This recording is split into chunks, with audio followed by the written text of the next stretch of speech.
To do Patthar Ke Phool was a decision taken in the college canteen. I dress up anyway nearly every day when I'm working. So I've got the mask on. And Salman said, I'm not going to work with her again. I'm not going to work. And then he did Andaz Apna Apna. That, oh my God, they've got Raveena in a film. This film is jinxed. In fact, I know so many heroes, even till date, who can't remember their lines and they have it written on these little boards all around while they're doing a scene. Oh, really?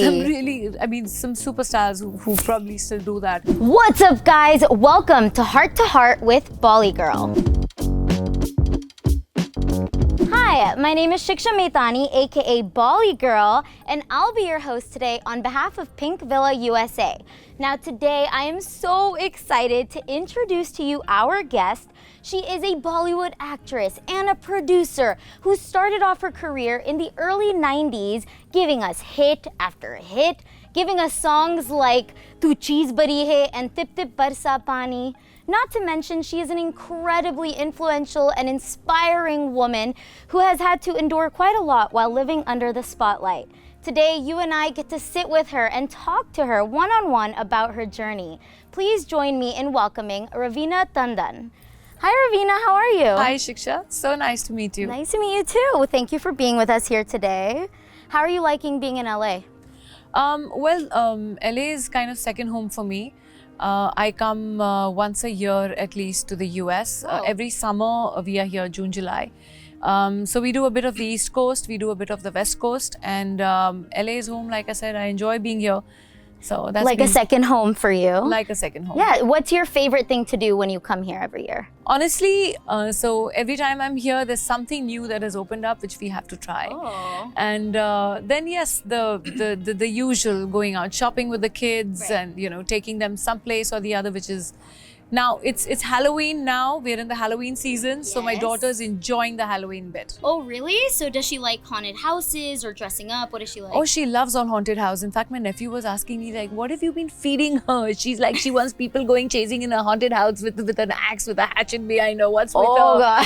So she likes these. I can't even watch like the tiniest level of horror movies. I can't even micro I can't. Will you be dressing up with her? No.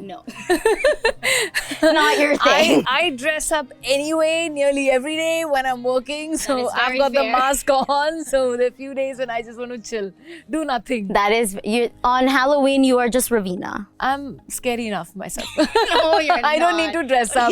I'll go as myself. Look, guys, I'm scary. Yeah.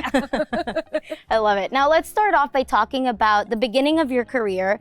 Can you take us back to the early 90s when you started acting? Did you always want to act in movies? I'm in this industry by default. I've been saying this since my 1990 interviews. If you go to any of my old, really retro interviews, I say I'm in this industry by default. Even though my dad was in the movies, he was a producer director, and but I never grew up with the thing that, oh, I'm going to grow up and become an actor or anything. Maximum, if I did, I would have gone into production with him, or gone into direction. And with that intention, I joined Prahlad Kakkar.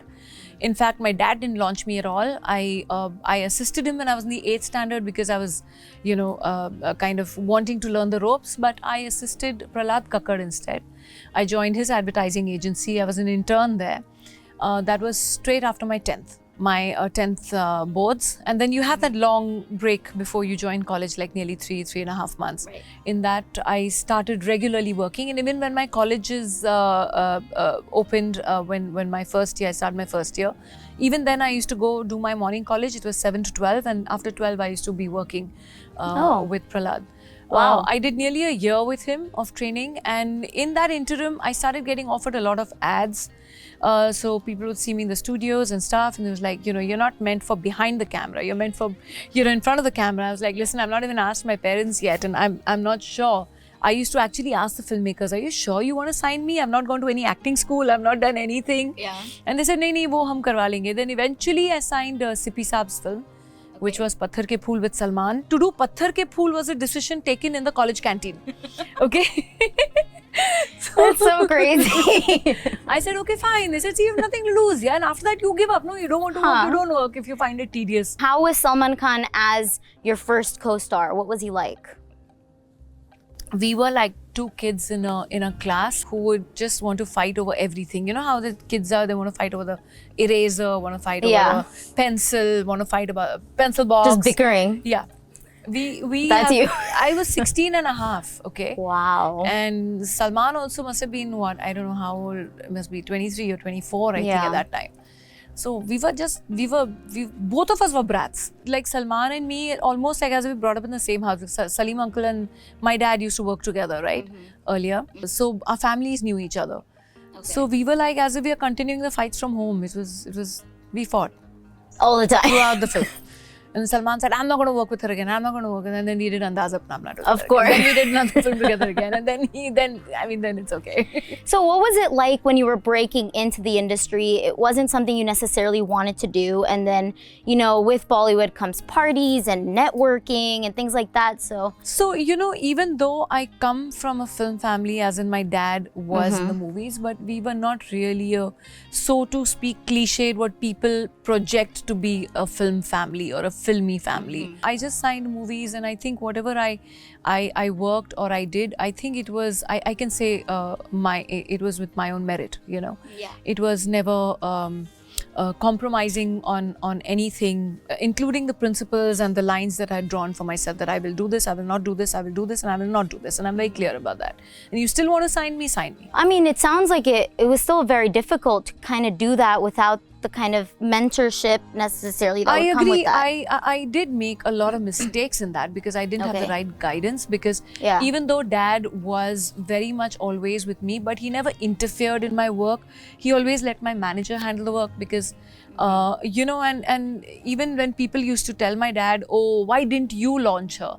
And I used to tell them, even if my dad would have wanted to launch me, I don't think I would have preferred that or would have done that. But that's so admirable, because that's a much tougher road to go on. Exactly. But nonetheless, you were able to give us hit after hit after hit. I mean, damn. How did you go about choosing the roles that you chose? So it wasn't always like that. No? No.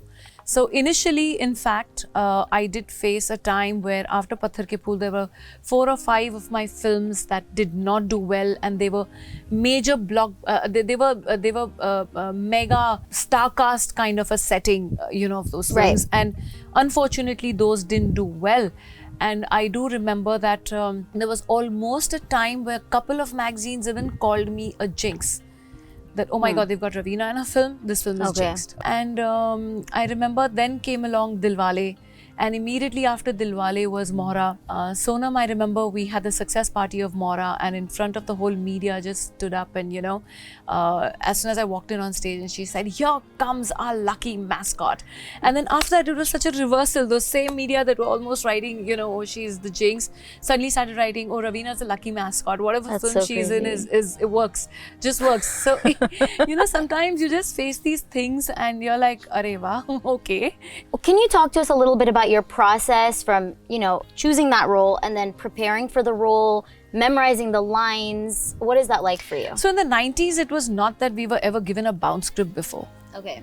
In fact, we would reach the sets and they say, हाँ वो scene लिख रहे हैं अभी. Oh, wow. So even if it was a 5-pager, you got it immediately and you had like about an hour just to come and start performing. Oh, wow. Okay. So sometimes I do feel that general public, just because a woman is beautiful or, you know, is good looking, they generally have this perception that, oh, she might not be so intelligent after all. I think that is stereotyping actresses a little too much. And I think that all cannot be done if you're not, you know, all focused or not all there and trying to work hard for what you're doing.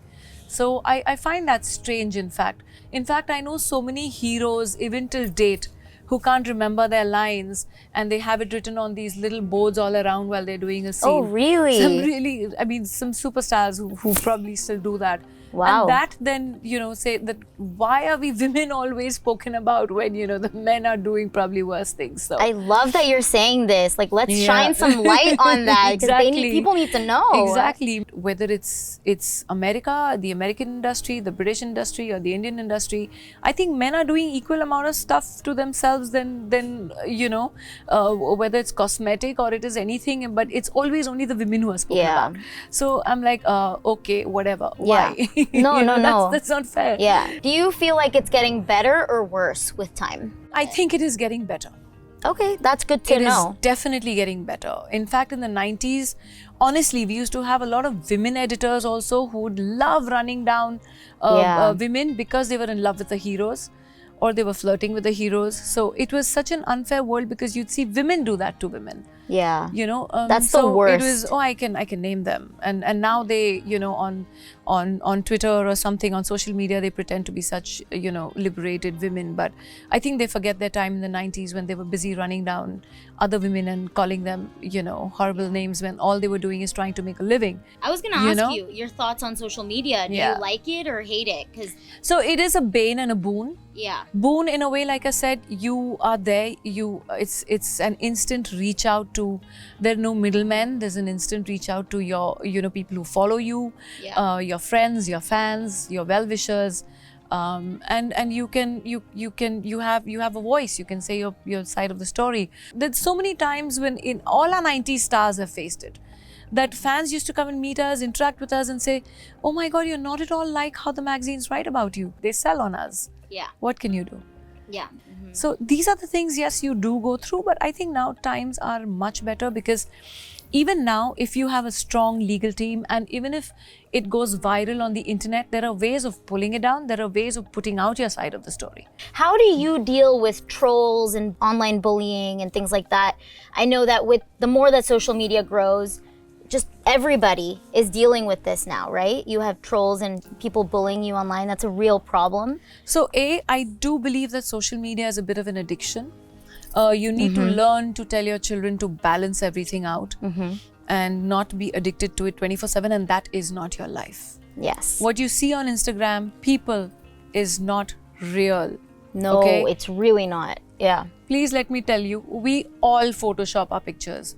We all edit. I have a plump nose. Sometimes you won't see my plump nose, but that's me. This is real. So believe in yourself. Be yourself. You are beautiful. Do not try to be someone else because you don't know what is real and what is not. Taking it back to filming your movies, I have to know, when you get ready for a Bollywood song, do you practice those expressions in the mirror? How do you get ready? Because Bollywood, a lot of it has to do with expressions. No, so there are rehearsals that do happen. Okay. I remember when Sarojji was alive, she used to hold rehearsals at Satyam Hall. So from 5 days before the day of the shoot or 4 days before the shoot, she used to practice with us, and the hall would have mirrors and, she would rehearse.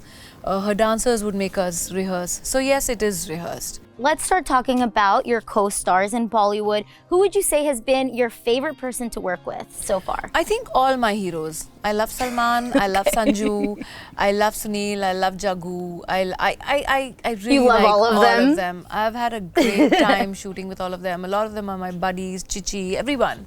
Okay. And whenever we all meet, even now, we meet so warmly. And it's so much fun to catch up and, do things together even now, And you actually posted recently that you might have something coming with Govinda, who we all know you and Govinda are a magic duo. Is there anything more you can tell us about that? No. In regards to your career in Bollywood, you've had a few times where you've had to take a step back and take a break for personal reasons. And I'm just curious to know, what was that process like? How difficult was it to make the decision to take a step back when you're giving hit after hit? So, sometimes I do, when I think back, I do think that, maybe because I got my career so easily in life, I just told you how I started. Right. But I don't think I took it that seriously.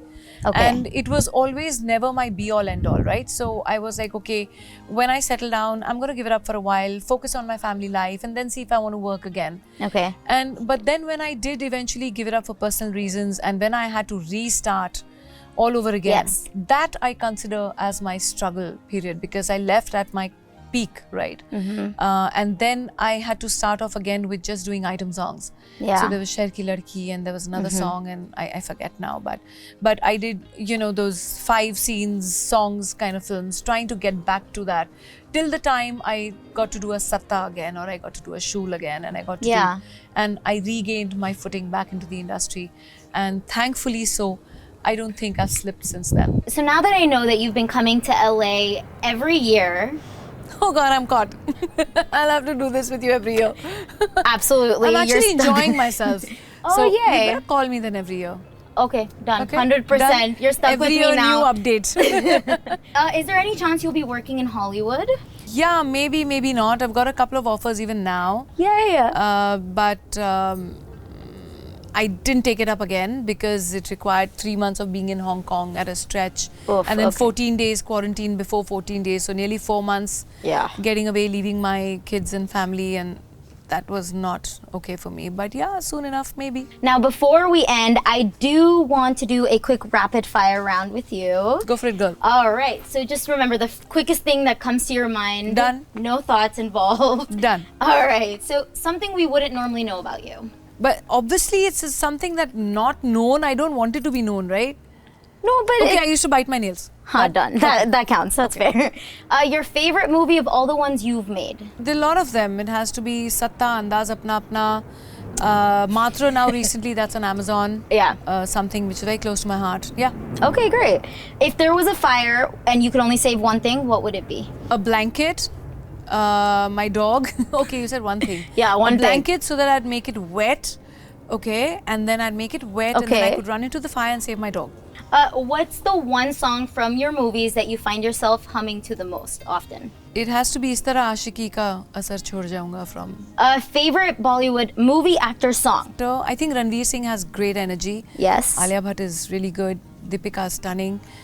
You wanted one, right? But it's Yeah, okay. just one. Okay, and a movie? A movie I think will have to be my dad's, which is Khel Khel Mein. Okay. Yeah, Yeah. I love that movie. And then lastly, if Bollywood were to remake any one of your movies, which one would you like them to do and how would you cast it? You know, I think Shul, because it is still so relevant in a lot of places. And, okay, tough question. And Andaz Apna Apna, people have been saying it'll be a remake since ever. Yeah. But I think once a classic is made, it's made. You can't Yeah. really remake them. So But that's where the world is headed now with I don't think remakes. so. I think sometimes it works and sometimes it just doesn't. So I think the world needs to get a little more original. Yes. Well, thank you so much for being with us here today. Thank It's you. been great talking to you. Seriously, yes, it was fun.